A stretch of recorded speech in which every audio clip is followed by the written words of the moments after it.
My name is Olivia Rodrigo. Olivia Rodrigo. This girl has been an internet sensation over the last few years, and it's clear her career isn't dying anytime soon. Everyone knows Olivia Rodrigo released her sophomore album, titled Guts, not too long ago, and it was very successful. She's currently on tour with the album and also put out the deluxe version about a week ago. It's safe to say she's not a one-hit wonder, but what will the future be like for this growing star? That's the question I will be sharing my opinions on today. But before I start yapping, don't take anything I say in this video personally, and feel free to discuss your thoughts and disagreements in the comments. I want to start off by saying that I am a huge Olivia fan, but I'm going to try not to be biased. First, I'm going to summarize the beginning of her musical career. Olivia had always loved singing from a young age. It wasn't until 2019 when she realized that this hobby of hers is extremely special. She was pursuing acting for Disney at this time, and then she was asked to make a song for her show. This was an eye-opening experience for Olivia because this song was on the charts. Following the release of this song, she had announced her debut single. This song is, of course, Driver's License. This song instantly blew up, and I mean instantly.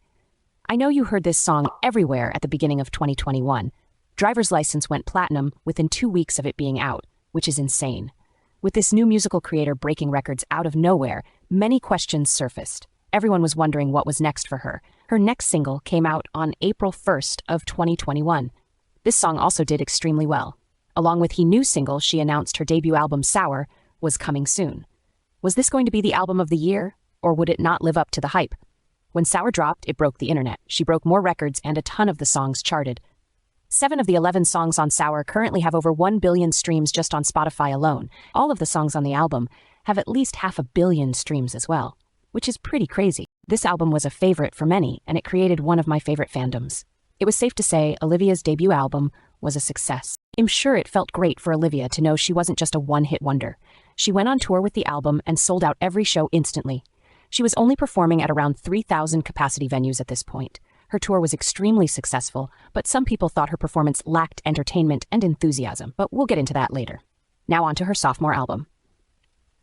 Olivia had gone quiet for 2 years until June 30th, when her next single released. This single was Vampire. Once again, Olivia crushed records and got this single on the charts. She announced her next album, Guts, was coming out soon, along with another single.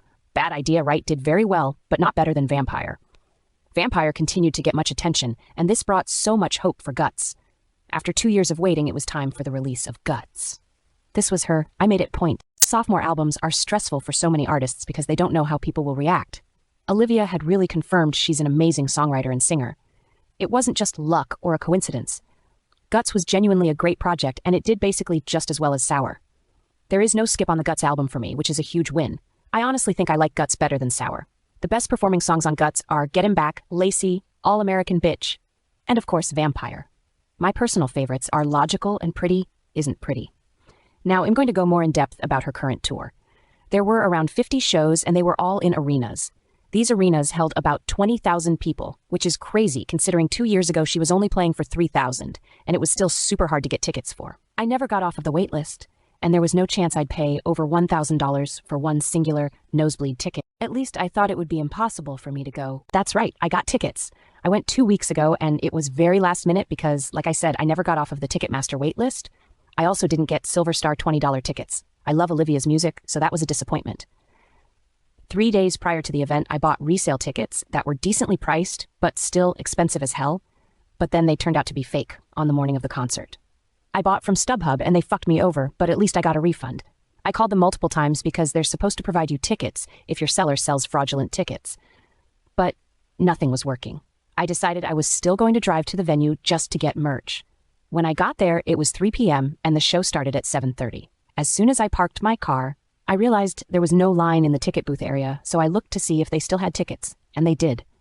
I knew they'd release a few tickets starting at 10 a.m., but I thought I was too late. They were face value tickets ranging from $200 to $60. I was so excited when I got my tickets because I thought all hope was lost. It ended up being my favorite concert I've ever been to. She performed the songs very well and interacted with the crowd frequently. She flies around the venue on a moon prop during the show as well, which added that extra excitement to the concert. Like I said earlier, some people weren't a fan of the Sour tour. Well, not necessarily the Sour tour, but the way she performed during it. I didn't get to go to the Sour tour, but I still think I would have loved it. People have to keep in mind that it was her first tour, and she has definitely grown since then. I think it was also harder for her to perform, since she was at a smaller venue with very limited stage space. There's only so much you can do on a stage like that. During this tour, she had freedom over what she wanted to do with her stage. I love the shape she chose for her runway as well. It's unique, and it gives more people an enhanced view of her. Like, her runways are pretty long, so when she came up to the end of her runway, you could have a much clearer view than when she's in the middle of the main stage, you know? I was seated on the lower bowl on one side of the venue, and I was 10 rows away from the stage, which was awesome. I was like right next to one of her runways, and when she was on the moon, she flew over every section and waved during them. So no matter where you sat, you'd be able to see her face clearly for at least a minute.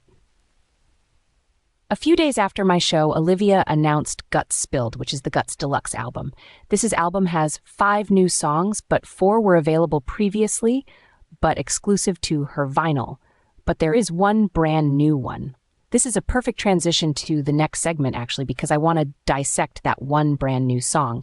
That song is called So American. If you're still watching this video, I assume you're an Olivia fan and you've heard the song, so I won't go into too much detail. So American is Olivia's first ever love song, which is quite fitting, being the very last song on Guts. Many people think that Olivia will release a love album next, and I agree with that. Olivia loves 4-letter words. I really like the 4-letter word theme. So her third album will probably be 4 letters. Love is 4 letters, which is perfect. Other words I think are possibilities are melt, hope, luck, true, bond, and kill. All of those words make you feel something and make you think. A lot of those words mean multiple things, especially love. What I mean by that is love isn't always good. Everyone has a different opinion when it comes to love. It could mean something good, something terrible, horrific, scary, mature, hopeless, and so much more. If you ask someone what does love mean to them, everyone will say something different. We know Olivia did something similar with Guts. She chose Guts because of the endless possibilities the word means. It could mean you have guts, as in you're confident, spilling your guts, as in being vulnerable, guts like your stomach hurts, and a lot of others. There are many ways Olivia could go with her career at this point. We're already seeing her shift her colors from a pastel purple to a more dark purple, with hints of red. I think she's doing this to show her maturity because she's not a kid anymore. In predicting that she'll go full red for the theming of her third album, there's really 2 of those album names that are the most likely to come alive. I think it'll either be Kill or Love. If Louis Partridge keeps treating her well, she's probably going to make that shift into a love album instead of heartbreak songs. But love doesn't always mean lovey-dovey perfection, so if she does title her next album Love, it probably won't be all love songs. I think she would tell the story of love, showcasing the ups and downs anybody faces in relationships. So there's definitely a high chance we'd get Love. I also think an album titled Kill could happen too, especially since the change from purple to red really symbolizes darker stuff. We can see her making shifts in her outfits and appearances, so the third album is going to be an even more mature version of Olivia.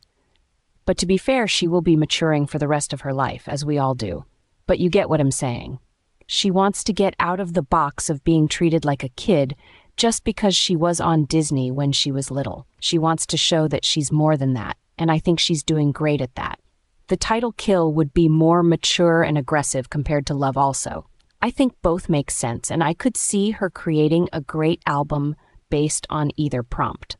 Kill would obviously be a harsh heartbreak album, but Love has more possibilities. Again, it really just depends on how Louis treats her. So let me know what your thoughts are in the comments. Are you team Love, Kill, or something else? I think we're more likely to get Love first, then maybe Kill. That is, if she sticks with the 4-letter rule in the first place. In terms of her musicality, she still has room to grow, of course, but she is doing great where she is right now. I also think she's going to be performing at stadiums next tour. It's insane how she's doing 4 nights at Madison Square Garden, 4 at the O2, and 4 more at Kia Forum.